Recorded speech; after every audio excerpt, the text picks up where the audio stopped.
اور مسجد سے کٹا ہوا مومن. اب دیکھ لیجئے جو طبقہ ایمانی طور پہ نظریاتی طور پہ یہاں مسجد سے ہٹ کے دوسرے ذرائع سے علم حاصل کر کے وجود میں آ رہا ہے، ان کے علم کی کیا حالت ہے، ان کے ایمان کی کیا حالت ہے کہ اس کے اندر خیر کا پہلو بہت کم ہے، شر کا پہلو ان لوگوں کے اندر بھی بہت زیادہ. ہر تشکیک کا شکار ہوتے ہیں، ہر شک اور فتنے کا شکار ہوتے ہیں، ہر نئی بات کی طرف جو ہے وہ اتنی تیزی سے جا گرتے کیونکہ مزاج اس کے ذریعے یہی بنایا جاتا ہے، مزاج اس کے ذریعے بنا. اور مسجد ہے، وہاں سے اللہ کی بات ہو رہی ہے،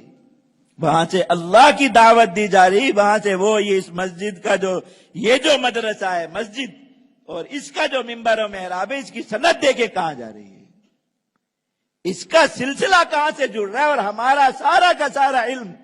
تو سند اور سلسلے کے ساتھ باقی ہے. ہمارے دین کو اللہ رب العزت نے جو ایک یوں سمجھیے کہ ایک معجزہ عطا فرمایا اللہ کے نبی صلی اللہ علیہ وسلم کو، ایک جس کے ذریعے آپ کا دین قیامت تک اپنی اسی شکل میں باقی رہے گا جس شکل میں اللہ رب العزت نے اس کو اتارا تھا. یہ معجزہ ہے نبی کریم صلی اللہ علیہ وسلم کا کہ اس علم کا ایک تسلسل ایسا تسلسل ہے کہ دین کا بہت سا حصہ آج بھی یہ مسجد اور مدرسے میں کس طرح پڑھایا جاتا ہے. ایک مثال آپ کو دیتا ہوں. اللہ کے نبی صلی اللہ علیہ وسلم نے حضرات صحابہ میں سے کسی صحابی کے کوئی بات یا کوئی اللہ کا کوئی حکم ارشاد فرمایا اور اس کے ساتھ نبی کریم صلی اللہ علیہ وسلم کی کوئی خصوصی کیفیت تھی اس وقت. مثلا اللہ کے نبی صلی اللہ علیہ وسلم اس وقت مسکرائے یا اللہ کے نبی صلی اللہ علیہ وسلم نے اس پر اضافی کوئی جملہ اس صحابی کو فرمایا، تو نبی کریم صلی اللہ علیہ وسلم سے وہ بات نقل کرنے والے صحابی نے جب آگے اپنے شاگرد کو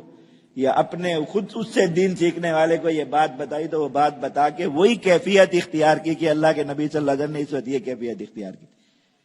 اور وہ آج تک پھر اس کا تسلسل کبھی ٹوٹا نہیں،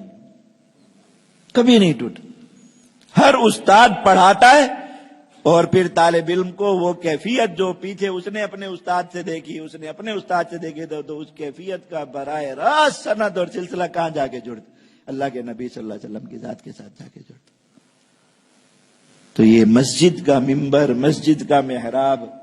اللہ کے نبی صلی اللہ علیہ وسلم کا مدرسہ بھی ہے،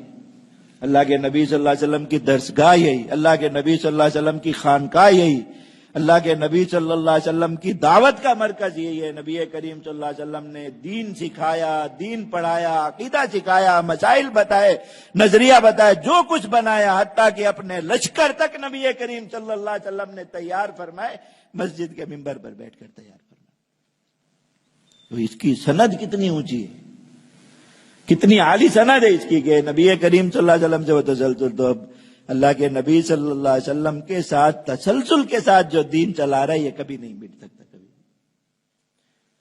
اور آج جہاں کوئی شخص اس دین کو اس تسلسل والے راستے سے، اس تسلسل والے طریقے اور ذریعے سے الگ کسی جگہ پہ لے گئے،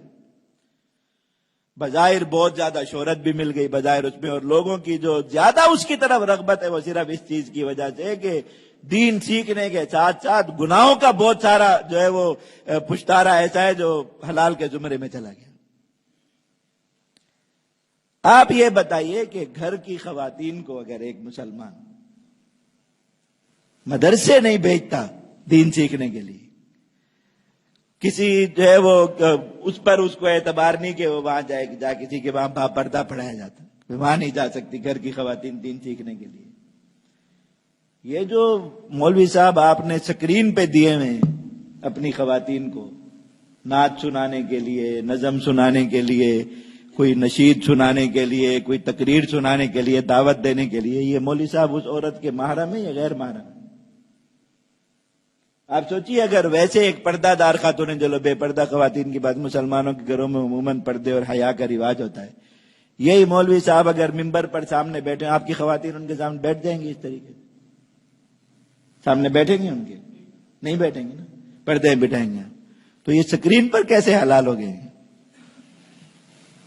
گھر میں خواتین کھلی اجازت، دیندار گھروں میں. موبائل پر اگر کوئی خاتون کسی مرد کی اسلامی ویڈیو دیکھ رہی ہے تو وہ جائز ہے. وہ کیسے حلال ہو گیا؟ وہ داڑھی والا شخص ہے یا بغیر داڑھی والا شخص ہے، وہ مولوی صاحب ہیں یا غیر مولوی صاحب ہیں، وہ دین سنا کی جو نعت سنا رہا ہے یا گانے سنا رہا ہے، وہ کوئی نعت خان ہے یا گلوکار ہے، آپ کی خواتین کے لیے تو برابر غیر محرم ہے نا، برابر غیر محرم ہے۔ اگر کوئی عورت گانے سنتے ہوئے مل جائے گی اس کے ساتھ لڑ پڑیں گے، لیکن اگر وہ غیر محرم کو سامنے دیکھ کے نعت سن رہی ہے تو خوش ہو رہیں گے، ہماری بیوی نعت سن رہی ہے، ہماری بچی نعت سن رہی ہے، اس میں کیا فرق ہے؟ داڑھی رکھنے سے وہ اس گلوکار سے اس کا جو ایک اس نسبت میں برابری ہے کہ جیسے وہ گلوکار ان خواتین کے لیے نامحرم ہے، ایسے یہ مولوی صاحب بھی نامحرم ہے، اس میں تو کوئی فرق نہیں ہے۔ وہ ایک الگ بات ہے کہ گانے سننا اور نعت سننا ان کے حکم میں فرق ہے، وہ ایک الگ چیز ہے، لیکن گلوکار کو دیکھنا یا نعت خان کو دیکھنا اس میں کوئی فرق نہیں۔ لیکن آپ دیکھیں کہ ایک آدمی جو اس چیز کو بے پردگی کو برا بھی سمجھتا ہے، یہ شیطان اس کے ہاتھ میں آیا تو اس کے ہاں خود اس شخص کے ہاں بھی جو بے پردگی کو برا سمجھتا ہے، پردے کو ضروری سمجھتا ہے، پردے اور بے پردگی کا معیار تبدیل ہو گیا، بدل گیا یا نہیں بدل گیا؟ یہ چلو ایک آدمی ہے، اس کے نزدیک تو پردے بے پردگی کا فرق نہیں، وہ ایک الگ ہے، ایک آدمی کے نزدیک فرق ہے، لیکن یہ شیطان اس کے ہاتھ میں ہے، اس کا معیار بدل گیا۔